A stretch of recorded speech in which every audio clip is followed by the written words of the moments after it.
Thank you.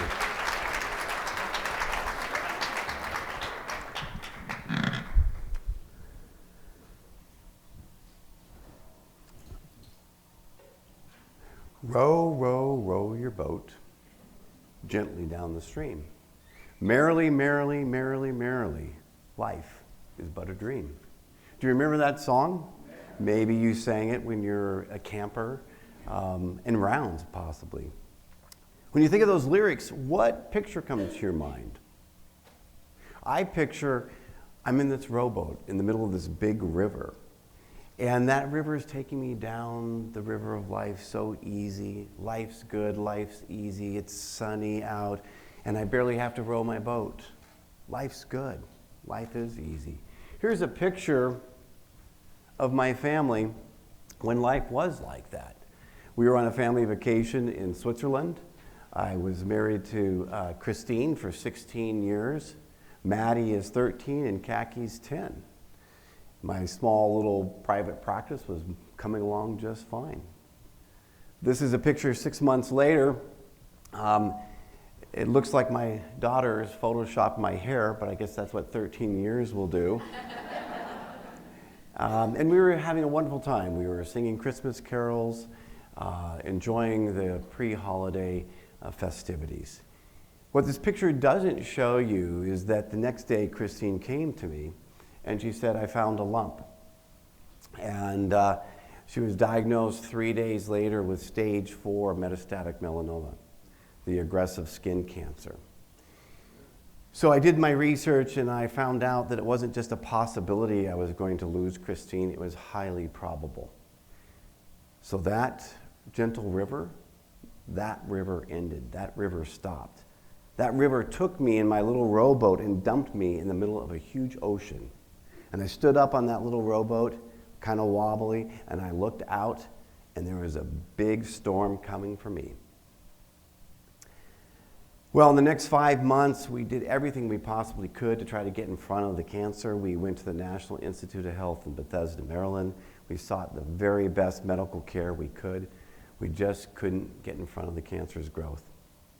So in June, Christine and I were faced with the hardest day of our lives. We were going to have to tell the girls that there was no more treatment options. We had done everything we possibly could, and the cancer was continuing to grow. So we met with the doctors, and they said, I'm sorry.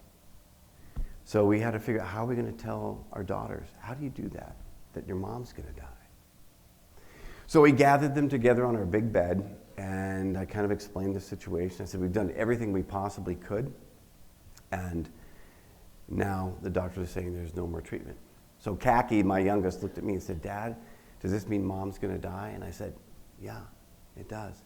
And I'll tell you, when your kids cry like that, it's tough. It's really tough. It was as though they were shaking their fists at God and saying, no, no, no. Well, in July 27th, Christine came home from the hospital for the last time. And she started to say goodbye to her dear friends as they came over in small groups. On August 2nd, as we walked the last couple to the door, we shut the door and Christine was holding my arm for stability and support. And she said, that's it. I can't do this anymore. Now, for this loving woman who was an incredible extrovert, that was very significant. That night, we had a wonderful dinner out on our patio. We actually laughed quite a bit. Maddie said, Mom, would you please tell Dad how to shop for our clothes? Would you tell him not to buy all our clothes at Costco? I still buy their clothes at Costco. So we put Christine to bed, and then the next morning when she was up, her breathing had changed dramatically. So Maddie, Kaki, and I, we gathered around Christine. Kaki and Maddie held her hand. I leaned into her and I said 4 things. I said, we love you, we're going to miss you, we're going to be okay, and it's okay to go. 30 seconds later, Christine took her last breath. We escorted her to heaven, holding her hand.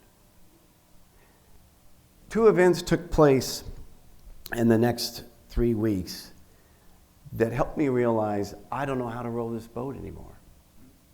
I don't know how to do this.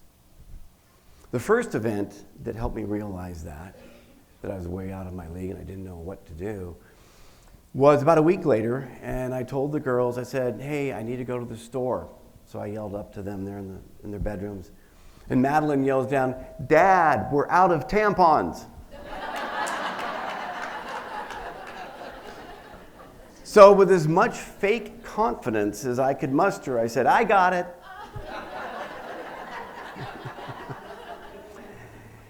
10 minutes later, I found myself with my shopping cart standing in front of aisle 32, the feminine hygiene product aisle. I looked to my left, it went on forever. I looked to my right, it went on forever. I looked straight ahead, and there were more products there than there are parts to build a 747. There were things with flaps and wings and ailerons made out of cardboard and plastic and even pearl.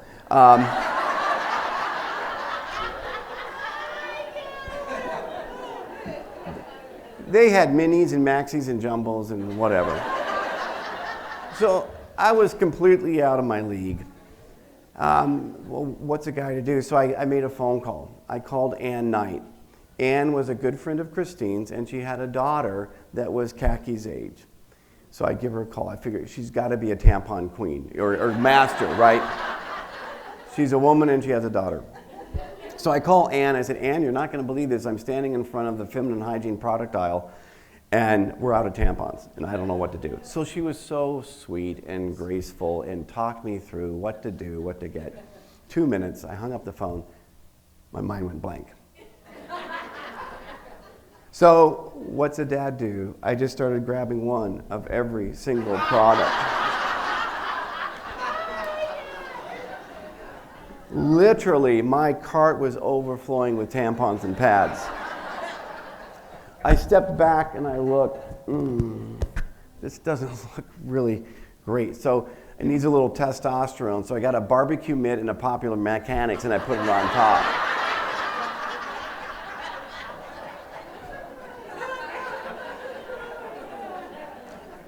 And then I checked out. But what I realized that day was that I don't know how to do this.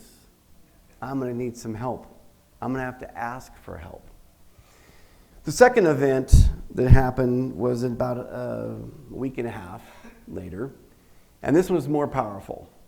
This was an event that took place late at night. It was about 11:30. The girls were asleep. I had just finished my bottle of wine by myself, about the third or fourth night in a row. And I thought, wow. And then I started to cry, and I actually started to sob, because I remembered a book that I had read called Motherless Daughters. And this book studied and did this research on all these young girls that had lost their moms, and were there any variables or statistics that would correlate to these young girls growing up to have healthy, emotional, intimate relationships with men as adults. And they looked at all these statistics. They looked at how old were the girls when their mother died, did they have siblings, did the mother leave them notes. They looked at everything they possibly could as a factor that might determine how these girls would grow up as adult women. Put all that information in the computer, press the button. Guess what they found? 0. There was not one factor that related to how well these girls would do as adult women that related to the daughters or the mothers. But there was one factor that did, and this was how well the father grieved.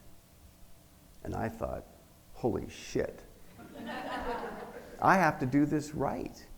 I have to figure this out. I have to do this for them. Because I really believe that if I wasn't comfortable with my own loss and my own emotions, that I wouldn't be comfortable with theirs. And I needed to be there for them. So I had to start thinking about where do I go? What do I do? Whom do I talk to? Flip Morris, now a very good friend of mine, was a widower. And he said, Tom, let's go out for lunch. I said, sure. He said, Tom, you should check out this organization in Seattle called the Healing Center. And they have this group called the Early Group. And I thought, what the hell is the Early Group? Is that where everybody's always punctual and on time? And no, the Early Group is for people who have lost a spouse or a loved one within a week to a year and a half. So I thought, okay, I'll go. Well, it was early in October. It was a rainy night, dark and dreary. And I had made that commitment. I was going to go that night to the Early Group, Healing Center. So I drove there, got out of my car, and I walked up the stairs. And it wasn't what I was expecting. It was a house in the middle of Seattle. I remember getting to the landing, and I noticed that there was this warm light coming from the window. I grabbed the doorknob, and it's kind of wobbly, opened the door, walked in, came around the corner, and there was a living room. I wasn't expecting that, with sofas and big chairs. So I sat down because I was early to the Early Group. And I sat down on one of the sofas. Pretty soon, more people started coming in, and the room filled up. There was maybe 12 strangers. And then Kath McCormick came, who was kind of the leader of the group, and she kind of laid out the guidelines. So people started to share their story. And eventually, as the night progressed, there was a pause, and I realized it's my turn to share. I knew it was my turn to share because my heart was beating out of my chest. So I got all the courage I possibly could, and I said, hi, my name is Tom. My wife is Christine. And that was all I could say. And I started to cry. I started to sob. For about 2 minutes. And then I decided I'm going to come back. So I came back the next week. And I said, hi, my name is Tom. My wife was Christine. I have 2 daughters, Maddie and Khaki. Christine passed away on August 3rd. That was it. I started crying and sobbing again in front of these strangers. But what I found out is that as I kept coming back, every week I would share more of my story. And the weeks turned into months, and the months turned into a year, and then it had been a year and a half. I had been rowing my boat called grief through the storm. It was interesting. I discovered this fairly soon, that I always felt just a little bit better after I shared. Not great, but just a little bit. It was like I was releasing my burden. It was as though I had this giant backpack on my back, and every time I shared, I could reach in my backpack and let go of just a little bit of that burden. And that's probably why I kept going back. As I've reflected on sitting on the sofa, I've come to learn there were 3 things that were helpful for me. The first was we had our own Me Too group going on back in 2007. I remember one guy sharing, it was probably within for the first 90 days that Christine had passed, and he goes, I don't get it. It's like the light bulb's not that bright. The elevator doesn't go up that high. I'm in a fog. And I thought, me too. So after the meeting, I went up to Mike and I said, Mike, I got to tell you, man, I get that. Me too. I'm in a fog. Just yesterday, as I was heading to work, I thought to myself, I don't know if I put the garage door down. So I had to take a big lap, come back around, drove in front of my house, headed off to work. 4 blocks away. Shit, I didn't even look at the house to see if I put the garage door down. I had to do another lap. I was in a fog. But the neatest thing is we had this Me Too thing going on back then. And the greatest thing was I realized I belonged. I was a part of this group, and I wasn't alone in my loss and my grief. The second thing that I learned was we had diving buddies. Now, if any of you know about scuba diving or you've scuba dived, a good thing to do when you're scuba diving is to have a diving buddy. It's for safety. Because when you go deeper when you're diving, it can get colder, it can get darker. You're going to go through your oxygen tank a lot faster. And if I have someone right by me, that feels pretty safe. If they head up the surface, I'm going up. But we had our diving buddies there at the healing center so that when we went deeper into our stories, they were right there. And the nice thing about diving buddies is they don't talk a lot. You got a regulator in your mouth, right? But it was wonderful because I became a diving buddy for them and they were diving buddies for me, strangers. But it felt safer to go to those deeper places in our stories. The third thing was what I call ATV. I love acronyms. ATV for some people stands for all-terrain vehicle. For me, it stands for authenticity, transparency, and vulnerability. I found out that if I shared my story, trying to remember that about being authentic and being transparent and vulnerable, when I reached in my backpack, it felt that there was a little bit more in my hand. The burden that I was releasing seemed a little bit more significant. So let's talk for a minute about choices.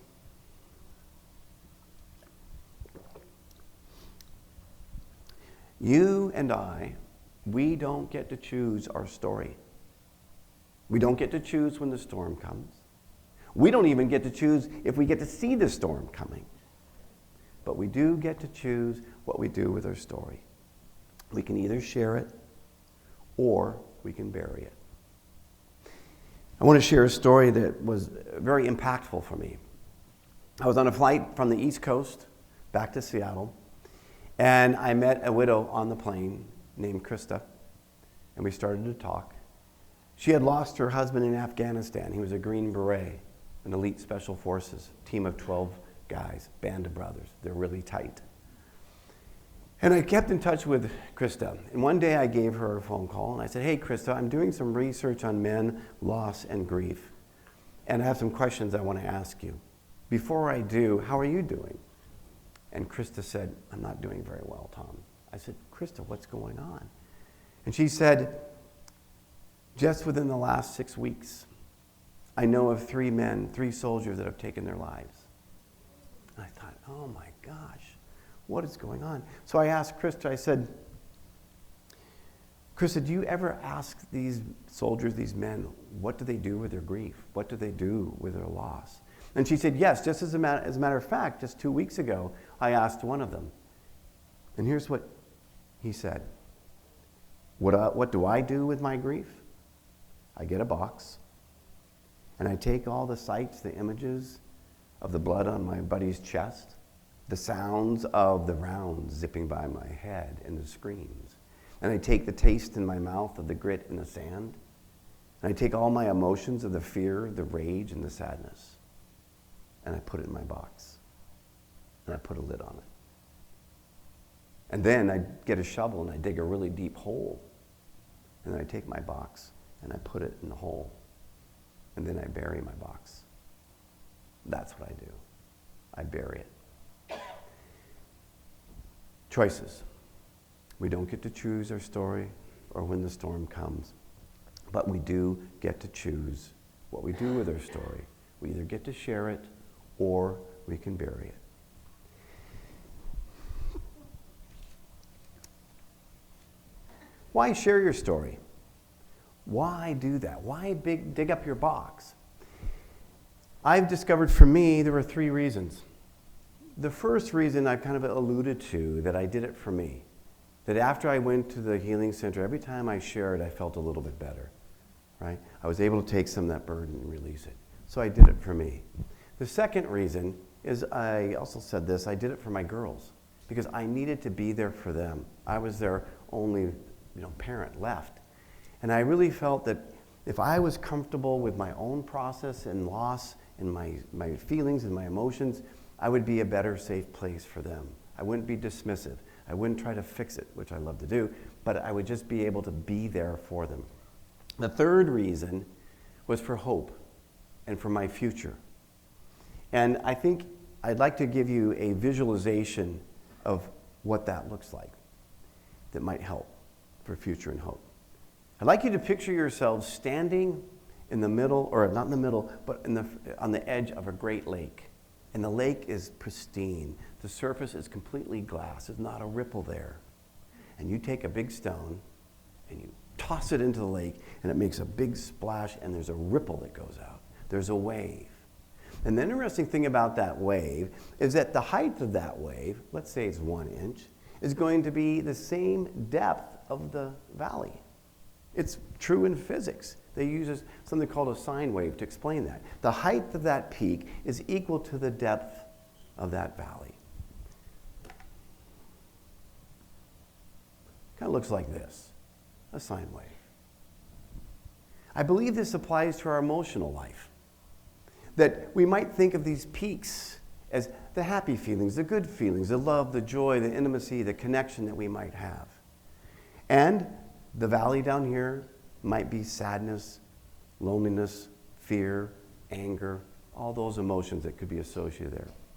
And I felt that what I was doing with my bottle of wine, I was going to numb it.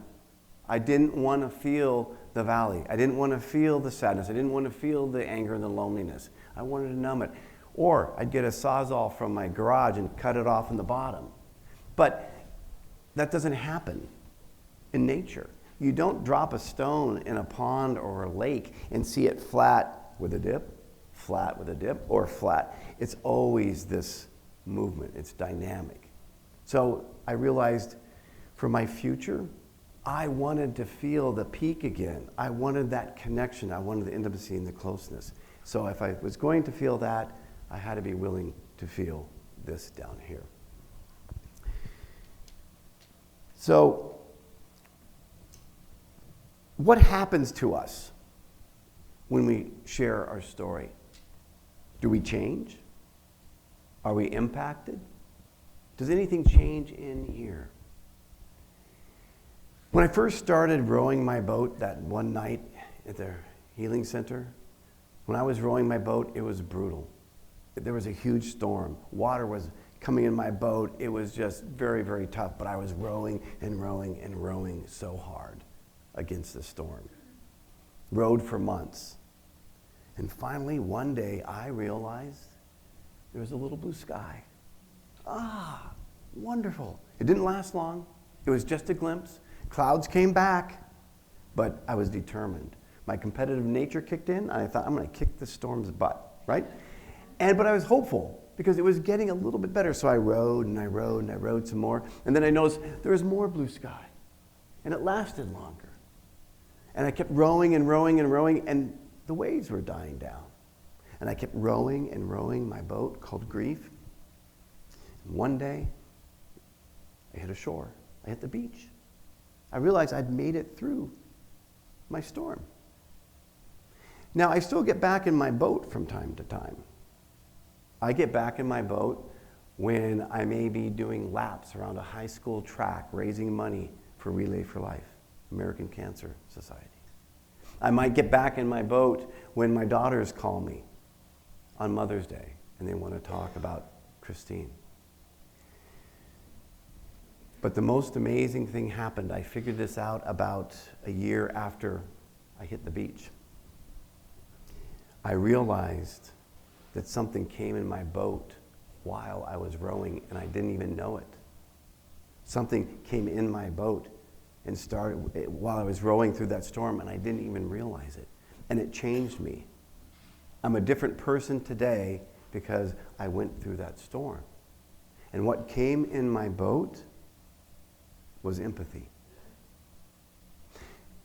When I first shared my story, and I could only get out those few words, "Hi, my name is Tom, my wife is Christine," I was humbled. I learned about humility. I also got to witness it in other people when they shared their stories. And every time I went back, again, I felt humbled and I was experiencing humility. And that continued over and over again. And here's the kicker for me. Humility is the soil where the seed of empathy grows. Humility is the soil where the seed of empathy grows. And I believe now that I am different than I was. I do believe, I hope I am a bit more empathetic than I was in the past. I have two examples that I want to share with you. The first is about parenting.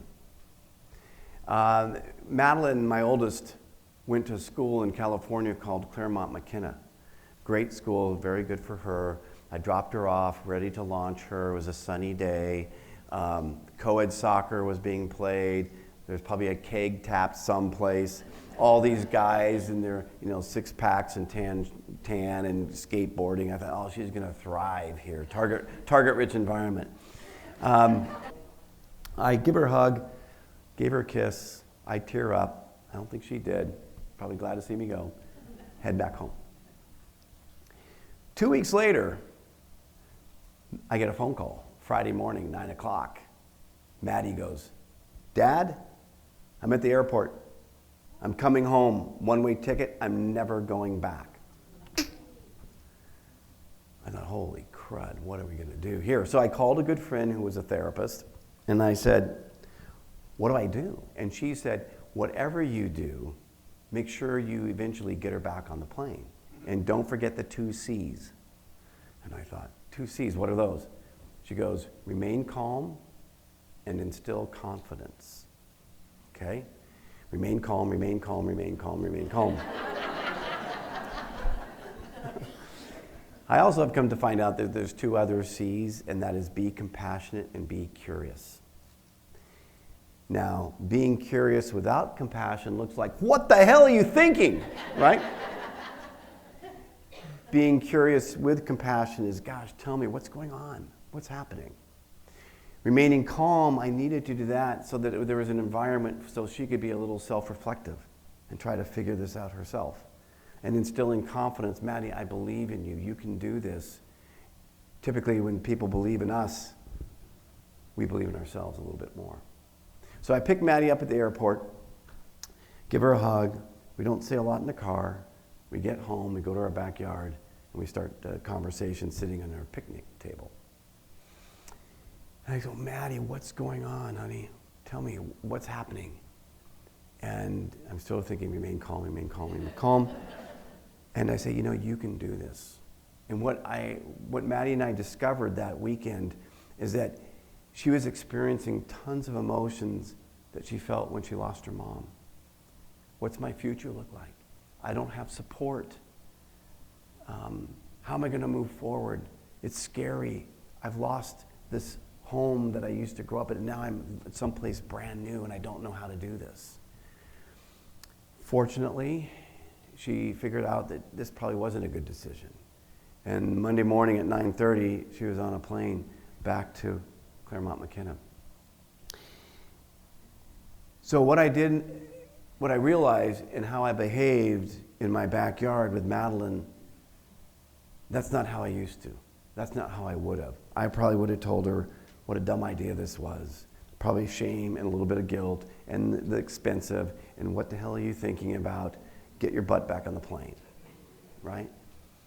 But what I realized is what Maddie needed, she needed a diving buddy. She just needed a safe place. She needed to know that there was a safe place for her to be, and she just needed to be heard and supported. I wouldn't have behaved like that or parented like that had I not gone through my storm.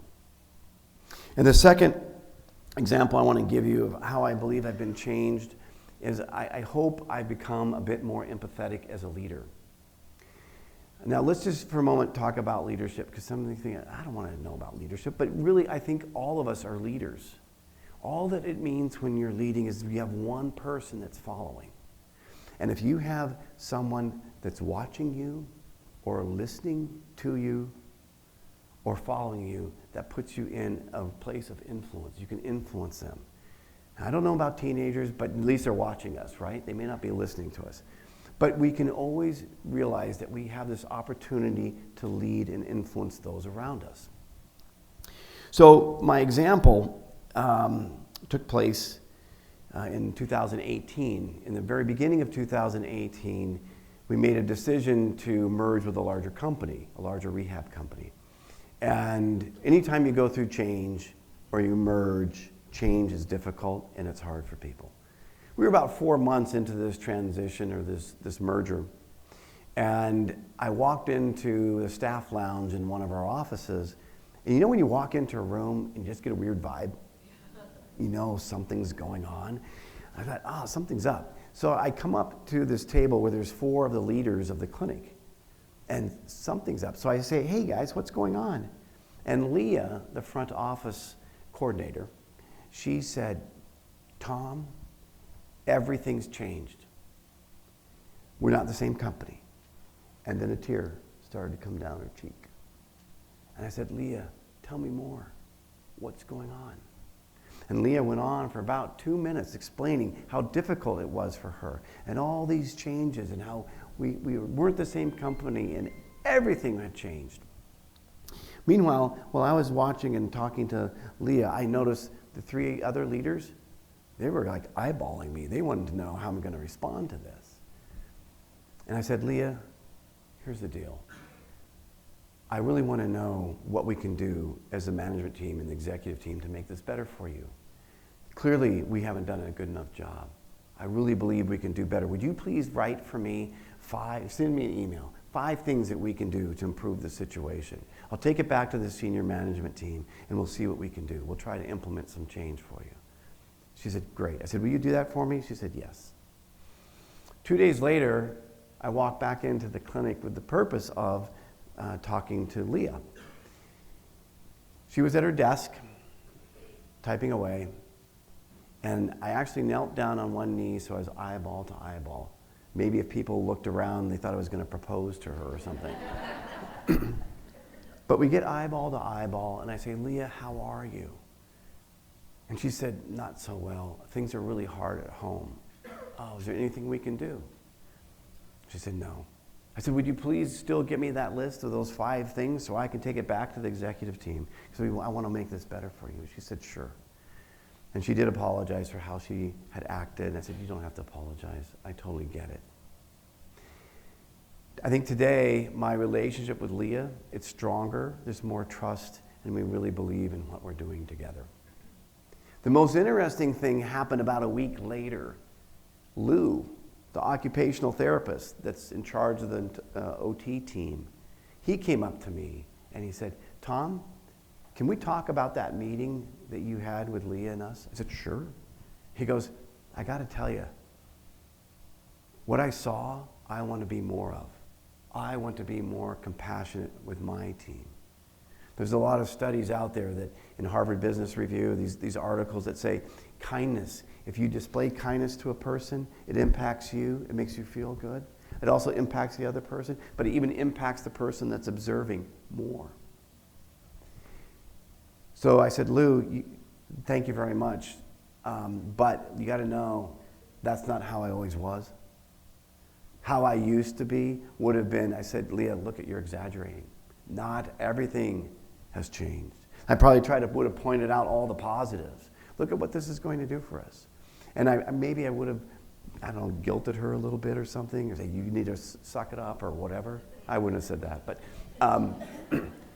the point is, I hope I'm different now. And I believe I'm different because of what I experienced in sharing my story and going through the experiences of humility and how empathy has come into my life.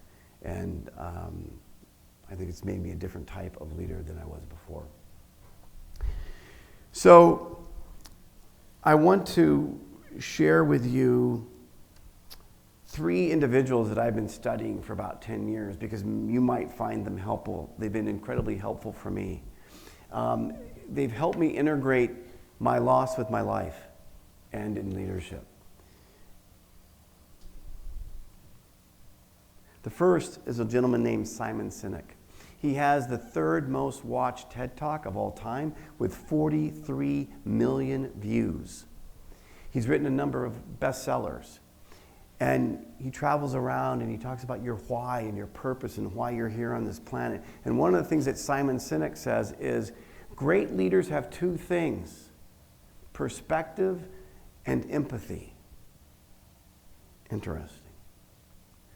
The next person I've been studying is a gentleman named Jim Collins. By the way, these are all researchers. They've been researching their field for years and years. I think Jim Collins was a Stanford graduate in the School of Business. And for 25 or 30 years, he's been studying leadership and behavior. And he talks about these great companies. He wrote the book Good to Great. And he talks about these leaders, level 5 leaders, pinnacle, the very best. They're very rare. And he says these leaders have two things. They have drive and humility. I believe humility is the soil where the seed of empathy grows. And the last is Brené Brown. She talks about vulnerability and transparency. She talks about empathy. Her most recent book is about leadership. Some wonderful TED Talks. And when I thought about all three of these researchers, they're leaders in their field, there was one common theme for me. And that was empathy. I truly believe empathy is a vital part for great leadership. And I believe we need more of that in our world today. So, some takeaways. Well, we've talked about choices. We don't get to choose our story, and we don't get to choose when the storm comes. But we do get to choose what we do with our story. We can share it, or we can bury it. Another takeaway might be that sharing your story can be powerful. It can help us become more empathetic. And maybe being more empathetic will help us as a parent, or a basketball coach, or at work. And third is about hope. Remember that wave I was telling you about? It's dynamic. It's always moving. It doesn't freeze in real life.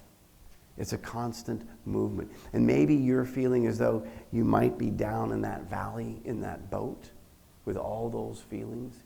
I'm here to tell you that if you stay in the process, if you keep rowing your boat, it will lift you up, and you will experience those great feelings.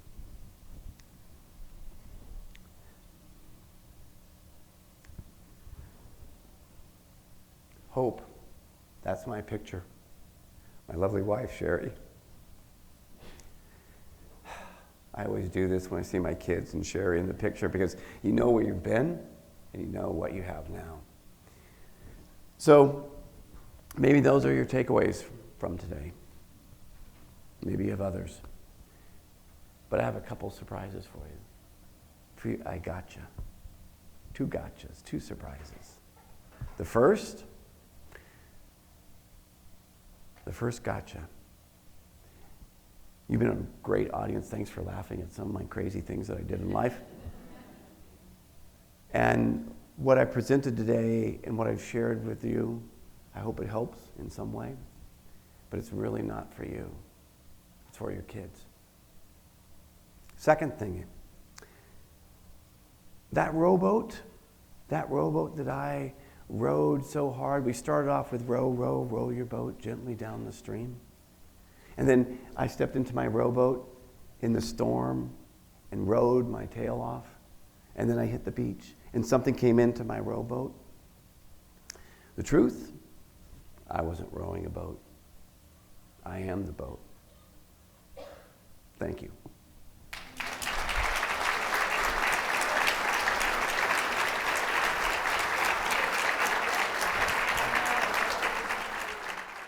Hi, thank you for watching. I hope you found it helpful. If by chance you know someone who's going through loss or they're in the middle of their storm, please feel free to pass along this video. Maybe they'll find some content in it that could help them share their story and not bury it.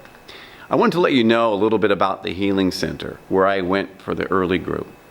Presently, there is a waiting list for kids, teenagers, and moms and dads that are seeking service, that want to get some help so they can row their boat. Would you please consider making a donation? Please click the link below. And if you already made a donation recently, would you please consider giving to the Healing Center, this wonderful nonprofit, next month? Thank you so much.